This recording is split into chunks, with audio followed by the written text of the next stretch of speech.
تخيل يا عزيزي المشاهد معي انك تكون نايم في نوم هادئ في خيمة في احد الغابات ومرتاح ومتأمل في الطبيعة، وتقوم بس تفتح مثل فتحة هذا الرجال وبوم يطلع لك دب في وجهك.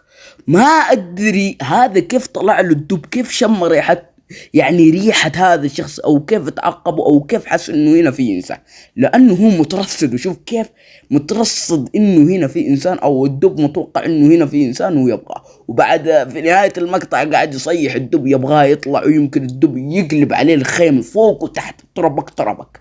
الله يكون في عونه، الله لا يحطني في مكانه، والله لا يحط كل شخص في مكانه. ولايك واشتراك، وان شاء الله بروح مكة هناك، وبدعي لكل شخص اذا ضغط زر اللايك والاشتراك. ويلا سلام.